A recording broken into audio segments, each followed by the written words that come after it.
नमस्कार friends, welcome to SCKG studies and SCKG 2.22 YouTube channel classes. इस session में हम रूल 14 एंड रूल 15 इन दो रूल के बारे में डिस्कशन करने वाले हैं।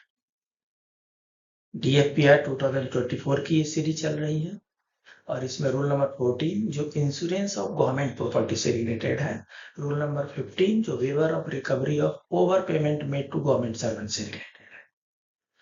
तो इसके पहले कि हम आगे बढ़े, आपको हम बता दें, रूल नंबर 14 में क्लियरली मेंशन किया हुआ है कि गवर्नमेंट प्रॉपर्टी का इंश्योरेंस नहीं किया जाए, बिल्कुल नहीं किया जाए। गवर्नमेंट प्रॉपर्टी का इंश्योरेंस करने का power head of the office के पास नहीं है। कुछ एक्सेप्शन हो सकते हैं, कुछ टाइम टू टाइम ऑर्डर निकल सकते हैं मिनिस्ट्री ऑफ फाइनेंस से, वो ओवर रूल करेगा। Otherwise in general government property का इंश्योरेंस नहीं किया जाता। तो चूंकि गवर्नमेंट प्रॉपर्टी का इंश्योरेंस नहीं किया जाता, इसलिए स्लैब भी इसमें नहीं बता रहे हैं। 10,000 तक की ये कर सकते हैं, 50,000 तक का ये कर सकते हैं, 5 लाख तक का ये कर सकते हैं। इस स्लैब की आवश्यकता तब पड़ती है जब रूल परमिट करता हो। यहाँ पर ब्लैंकेट पॉलिसी है कि गवर्नमेंट प्रॉपर्टी का इंश्योरेंस नहीं किया जाए, राइट। जो दूसरा रूल है waiver of recovery of over payment made to government servant. तो जब हम सीसीएस पेंशन रूल पढ़ रहे थे, उसी में हमने देखा था कि अगर ग्रेच्युटी में ओवर पेमेंट हो जाता है तो उसकी रिकवरी नहीं की जाती है। In case gratuity amount access payment हो गया तो उसकी रिकवरी नहीं की जाती। पेंशन अगर ओवर पेमेंट हो गया उसको रिकवर किया जाता है। यहां पर जो है waiver of recovery of over payment, अगर किसी गवर्नमेंट सर्वेंट को ओवर पेमेंट हो गया तो उसकी रिकवरी के क्या प्रोसेस है, और अगर रिकवर नहीं हो पाता है तो who has power to waive off the recovery. अगर कुछ ऐसा हार्डशिप होता है कि उसको रिकवर करने से जो गवर्नमेंट सर्वेंट है वो कुछ ज्यादा ही मुसीबत में आ जाएंगे, परेशानी में आ जाएंगे, तो इसके लिए वेवर का प्रोविजन बनाया गया है। लेकिन ध्यान रखने वाली बात यह है कि जब जब रिकवरी की बात आएगी और जब जब वेवर की बात आएगी, वो गवर्नमेंट ऑफिशियल को रिस्पॉन्सिबल ठहराया जाएगा। उनके अगेंस्ट में इंक्वायरी करनी पड़ेगी under which circumstances overpayment was made to a particular government servant, और वो इंक्वायरी रिपोर्ट साथ में देना पड़ता है जब वेवर के लिए प्रपोजल भेजते हैं, राइट।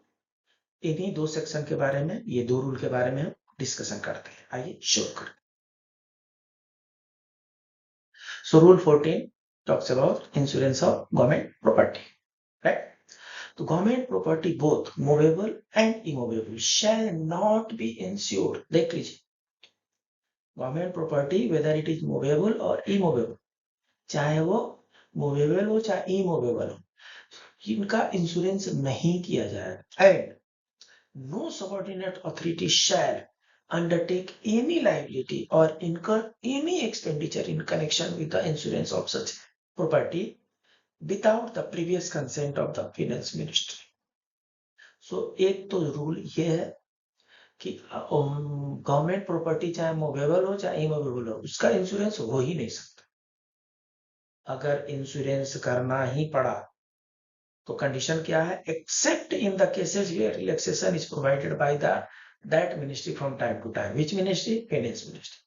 फाइनेंस मिनिस्ट्री से रिलैक्सेशन ले करके ही कोई इंश्योरेंस किया जा सकता है गवर्नमेंट प्रॉपर्टी का, नहीं तो गवर्नमेंट प्रॉपर्टी का इंश्योरेंस नहीं किया जाता।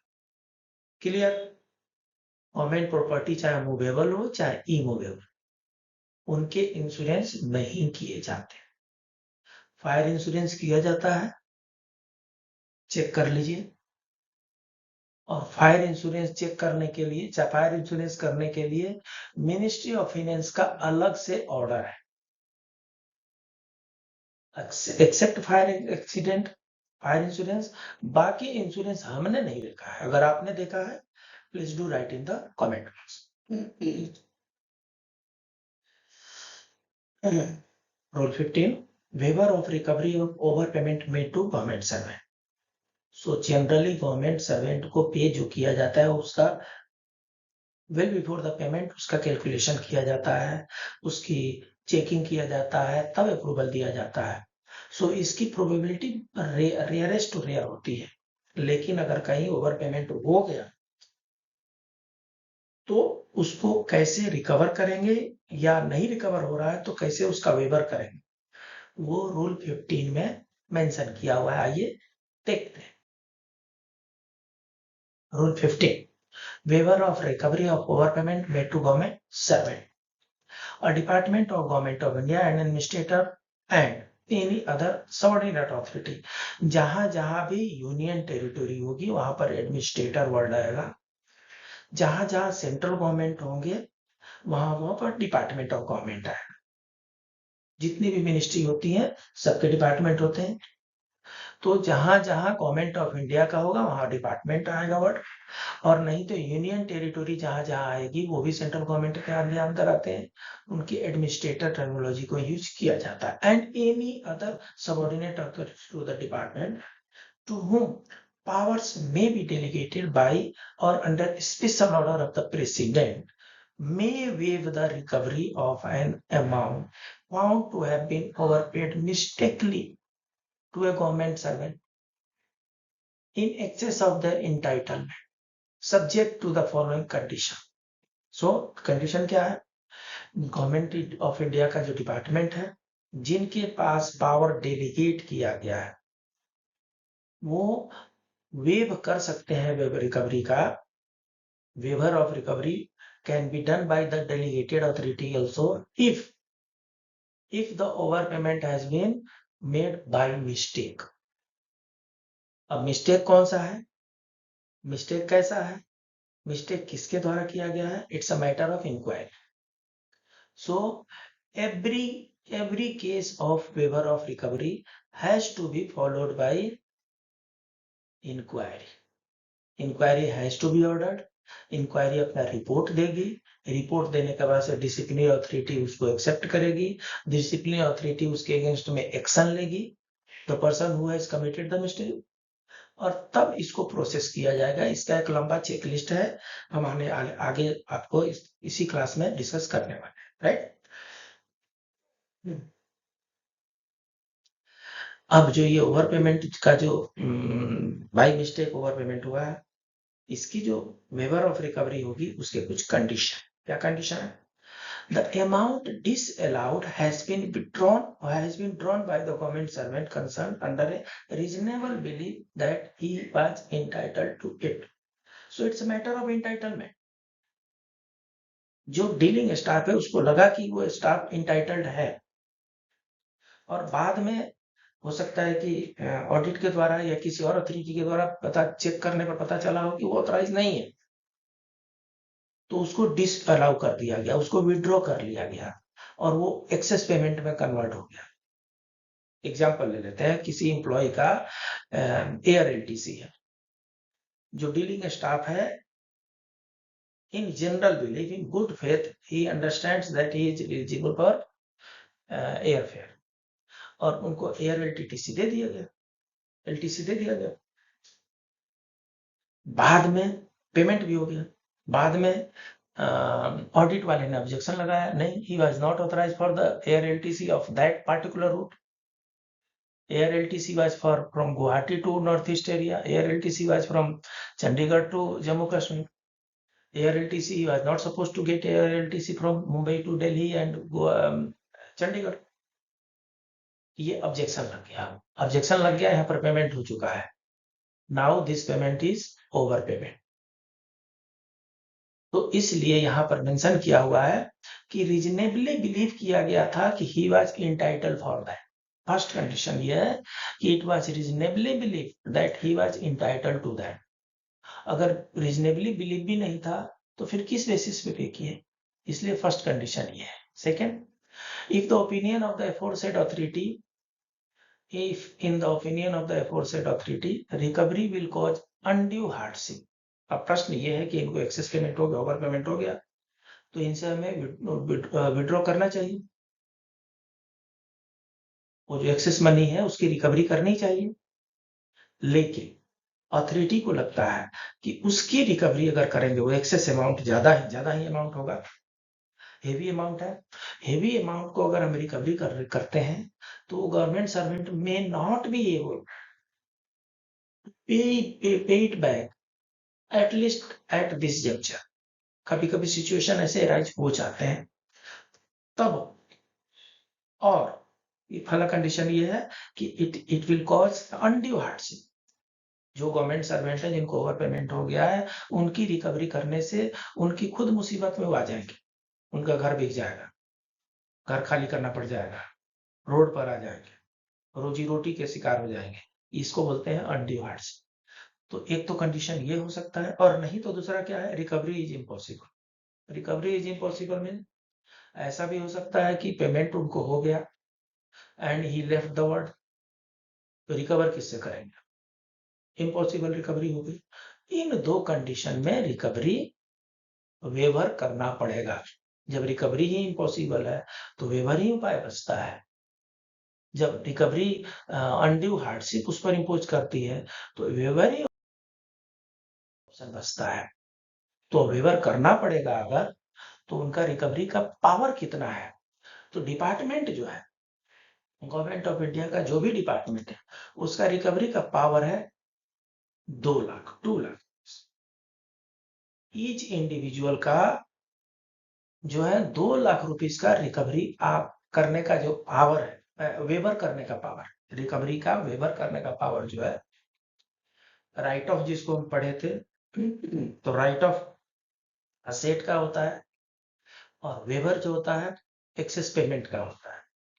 तो वेवर ऑफ रिकवरी जो है वो अप टू 2 लाख जो है गवर्नमेंट ऑफ इंडिया के पास पावर है। 2 लाख से ज्यादा का पावर इनके पास है ही नहीं। वो भी पावर जो है with the concurrence of financial adviser है। फाइनेंशियल एडवाइजर का कंकरेंस लेकर के अप टू 2 लाख डिपार्टमेंट कर सकता है। 2 लाख से ज्यादा हुआ वो, सो 2 लाख से ज्यादा अगर हुआ तो वो proposal it shall be refer to finance ministry for concurrence. उसके लिए फाइनेंस मिनिस्ट्री के पास भेजना पड़ेगा। Up to 2 lakh waiver for recovery power rests with the department.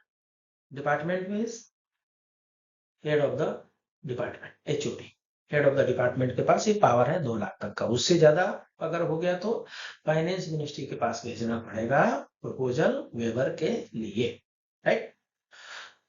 For the cases of waiver of recovery the department of the government of India will examine whether over payment has been made on account of, हाँ ये भी ध्यान देना है। जब inquiry करेंगे, inquiry conduct करना पड़ेगा ना, तो जब इंक्वायरी कंडक्ट करेंगे तो डिपार्टमेंट को ये एग्जामिन करना ही पड़ेगा कि जो एक्सेस पेमेंट हुआ है, जो ओवर पेमेंट हुआ है, कहीं ये fraud, misrepresentation, collusion, favouritism, negligence और केयरलेसनेस के चलते तो नहीं हुआ है। और अगर ऐसा हुआ है, अगर ये ओवर पेमेंट एक गवर्नमेंट सर्वेंट को दूसरे गवर्नमेंट सर्वेंट के, और चाहे उसी गवर्नमेंट सर्वेंट के फ्रॉड से हुआ हो, मिस रिप्रेजेंटेशन से हुआ है, मिस रिप्रेजेंटेशन गलत टिकट दे दिए हो, कोल्यूजन से हुआ है, फेवरेटिज्म से हुआ है, अपना जान पहचान का स्टाफ है करा लिए, नेग्लिजेंस से हुआ है, केयरलेसनेस से हुआ है, देन जो डिसाइडिंग अथॉरिटी है, जो HOD, जो हेड ऑफ द डिपार्टमेंट है, वो on the part of the responsible for overpayment and employees who benefit from the all proposal of waiver of recovery will be accompanied by report in this regard duly approved by the disciplinary authority। ऐसे case में जो inquiry होगी, उस inquiry को disciplinary authority approve करेगी। Action क्या लिया गया है उनके अगेंस्ट में, जिन लोगों ने ये सब किया है उनके अगेंस्ट में क्या एक्शन लिया गया है, वो साथ में अटैच करना है। इतना आसान नहीं है वेवर ऑफ रिकवरी। आपका चैनल इसी की स्टडी, जिसको लाइक करें, सब्सक्राइब करें, अपने दोस्तों के बीच में शेयर करें।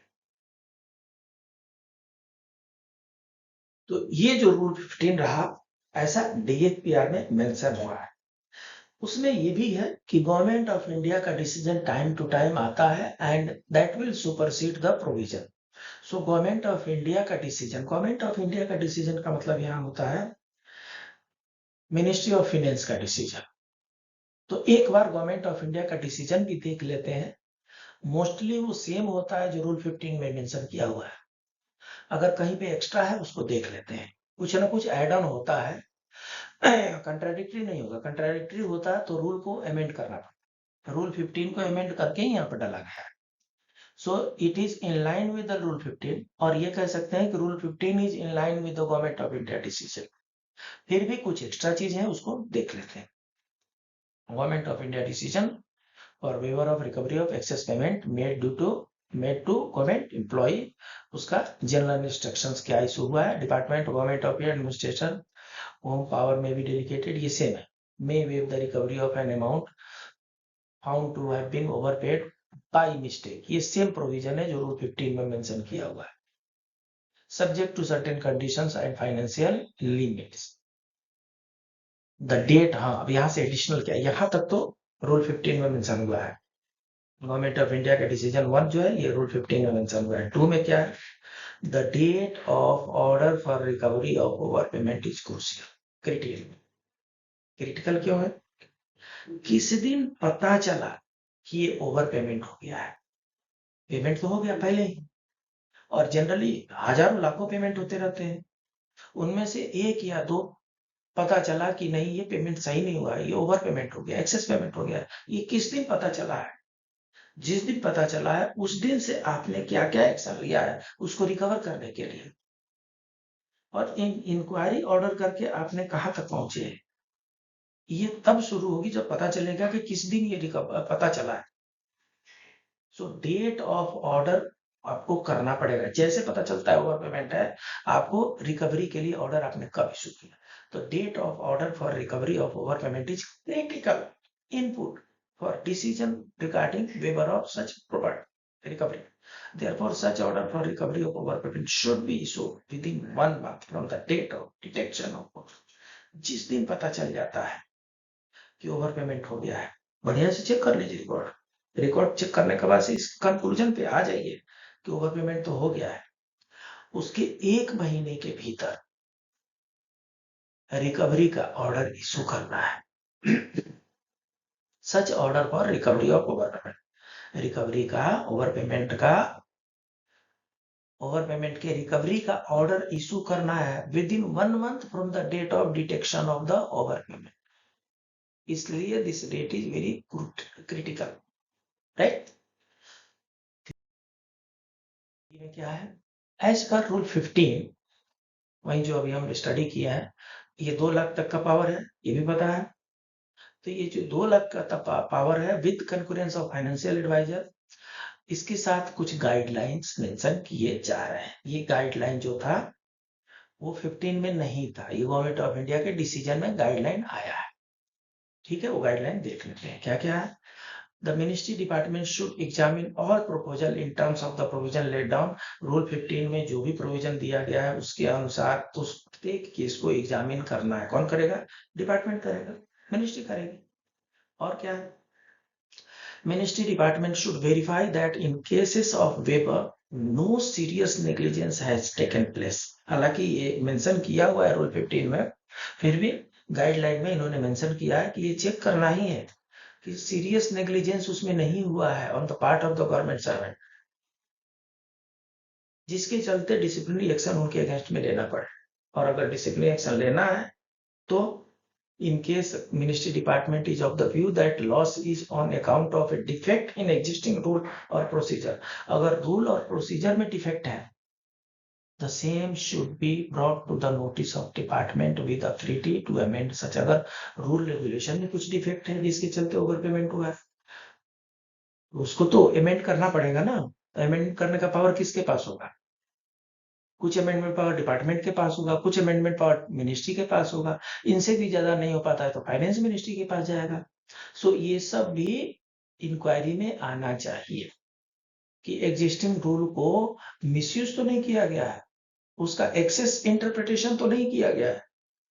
तो ऐसा क्या करें कि उसका फर्दर मिसयूज ना हो सके, फर्दर मिस इंटरप्रिटेशन ना हो, right.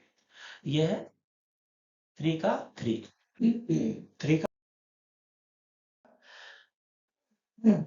4. The guideline issued by DOPT ये 2016 का है, Appendix 2 में, shall be strictly adhered to by the administrative department while considering waiver of excess payment made to the government servant. Each case of waiver should be recommended by the financial advisor and approved by the administrative secretary. कोई भी waiver होगा वो financial adviser के recommendation पर ही होगा and administrative secretary, चूंकि department के हेड जो होते हैं सेक्रेटरी होते हैं, सो एडमिनिस्ट्रेटिव सेक्रेटरी से अप्रूव होना है, नहीं तो वेवर नहीं होगा। ठीक है। In case where the waiver of recovery arises from a court direction, कई बार ऐसा हो जाता है कि कोर्ट के डायरेक्शन पर भी वेवर करना पड़ता है। रिकवरी का ऑर्डर पास किया गया, उस ऑर्डर के अगेंस्ट में वो जो government servant, affected government servant है, ही गोज टू कैट, तो कैट डायरेक्शन कुछ देती है और उसमें अगर वो देती है कि ठीक है ये hardship, he is facing hardship, इनका रिकवरी जो वेवर कर दीजिए, तो अगर कोर्ट के डायरेक्शन पर वेवर होता है, it should satisfy themselves that there is appropriate justification for not challenging। देखिए ऐसा है, कोर्ट जो है, कैट तो अल्टीमेट अथॉरिटी, अपेक्स अथॉरिटी है, उसके ऊपर हाई कोर्ट में भी अपील होता है, सुप्रीम कोर्ट में भी अपील होता है। तो डिपार्टमेंट को अगर ये सही नहीं लग रहा है, चाहे अपना रूल पोजीशन चेक करेगा, अगर वो कंट्राडिक्टरी लग रहा है रूल पोजीशन से तो वो चैलेंज करेगा। तो इसलिए देयर इज ये the department should satisfy themself, department को ये अपने आप को सेटिस्फाई करना पड़ेगा कि ठीक है इस कोर्ट डायरेक्शन को हम एक्सेप्ट करें या चैलेंज करें। अगर एक्सेप्ट करते हैं तो वेवर होगा, चैलेंज करते हैं तो वेट करना पड़ेगा for the decision from the apex court, right. In case A recovery which is subsequently waived is on account of a case, in case a recovery is subsequently waived, अगर recovery को wave कर दिया गया on account of incorrect interpretation, एक ऐसी recovery है जिसका waiver हो गया, क्यों हो गया? Because of incorrect interpretation of the rule procedure, the ministry may review all similar placed cases to check requirement of waiver of recovery in future cases. In case of incorrect interpretation, जहां भी incorrect interpretation होगा, department shall take appropriate measures to ensure that such lapses are corrected. Future में ऐसी गलती ना हो, इसलिए जो प्रोविजन है उसको करेक्ट किया जाएगा। If any inquiry has been made to fix the responsibility, the final report as well as action taken by the ministry may be kept on the record. So inquiry अगर hold हुई है तो उसका final record तो साथ में लगाना पड़ेगा। तो आपको मैं दिखाता हूं अभी चेक लिस्ट, कहीं तो वेवर ही नहीं होगा, right. So in case an incorrect interpretation of rule procedure has remained undetected over a long period of time, department may keep on record appropriate justification why such cases were not noticed during regular review, internal audit। अगर कोई लंबे समय तक rule order आया, rule आया, procedure आया और उसके मिसयूज से, उसके मिस इंटरप्रिटेशन से, उसके एक्स्ट्रा इंटरप्रिटेशन से कोई कहीं पे ओवर पेमेंट हो गया और उसके वेवर का केस आता है, तो पहला प्रश्न ये होगा कि इतने समय तक वो ऑर्डर, वो प्रोसीजर, वो रूल अनडिटेक्टेड कैसे रह गया। जनरली जो भी रूल रेगुलेशन बनते हैं उनका टाइम टू टाइम रिव्यू किया जाता है, तो रिव्यू से छूट कैसे गया, ये चेक करना है और अपने जस्टिफिकेशन में उसको मेंशन करना है। Number 4, cases involving waiver of recovery of more than 2 lakh से ज्यादा का जहां पर भी होगा, अप टू 2 लाख जो है वो डिपार्टमेंट करेगा, 2 लाख से जहां भी ज्यादा हो। Cases involving waiver of recovery of more than 2 lakh should be referred to this department. This department means Revenue Department of Ministry of Finance. Such cases may be forwarded along with a detailed note covering information on para 3 along with the field in checklist. So 2 lakh से ऊपर वाले जितने हैं उनका ये checklist है, 2 लाख से कम वाले जितने होंगे उनका चेकलिस्ट डिपार्टमेंट बनाए, क्योंकि वो डिपार्टमेंट के अंदर ही उसको वेवर करना है। ये डिपार्टमेंट से बाहर ये जा रहा है, ये फाइनेंस मिनिस्ट्री के पास जा रहा है, तो इसलिए फाइनेंस मिनिस्ट्री के पास वही केसेस जाएंगे जहां पर waiver of recovery is for more than 2 lakh. तो उसका चेकलिस्ट का क्या होगा, देखिए, name, designation, amount of waiver, reason for over payment, date of detection, date of issue of order if recovery, ये सब मैंने आपको बताया, ये गवर्नमेंट ऑर्डर में मेंशन हुआ है। Date of representation submitted by the officer, ये पॉइंट नंबर 7 हो गया। फिर हाँ, आपका दूसरा चैनल SCKG 2.22, जिस पर एसएसओ प्रोबेशन क्लियरेंस के सारे स्टडी मटेरियल है। ESIC में डेप्यूटी डायरेक्टर के रिक्रूटमेंट के सारे स्टडी मटेरियल है। MBA, BCom और कुछ लॉ से रिलेटेड मैटर भी इस पर डाले गए हैं। इसको लाइक करें, सब्सक्राइब करें, अपने दोस्तों के बीच में शेयर करें। चेकलिस्ट नंबर जो है, चेकलिस्ट नंबर का serial number 8, date of disposal of representation, category of exemption as per DOPT letter, relevant rules under which pay fixation or allowance drawn resulted of overpayment, किस rule के अनुसार ओवरपेमेंट हुआ, whether administrative authority ministry is satisfied that loss does not disclose a defective rule, इसको भी mention करना, yes no, whether verification of service will have been done periodically, yes no करना है, why such wrong fixation was not detected during internal audit, ये इसका justification देना बड़ा काम। नॉर्मली ऐसे चीजों को डिटेक्ट किया जाता है, डिटेक्ट नहीं हुआ तो इंटरनल ऑडिट पार्टी जो है उनके लिए थोड़ी सी समस्या खड़ा कर सकता है। इसलिए जस्टिफिकेशन, यहाँ का जो जस्टिफिकेशन होगा, it may divert the liability to audit party also. तो इस तरह से हमने इस सेशन में रूल 14, जिसमें इंश्योरेंस ऑफ गवर्नमेंट प्रॉपर्टी है, प्रॉपर्टी 2 तरह की होती है, मूवेबल और इमूवेबल प्रॉपर्टी, और चाहे मूवेबल प्रॉपर्टी हो चाहे इमूवेबल प्रॉपर्टी हो, गवर्नमेंट प्रॉपर्टी का इंश्योरेंस नहीं होता। एक्सेप्शन यही होगा कि except the cases where ministry of finance has authorised.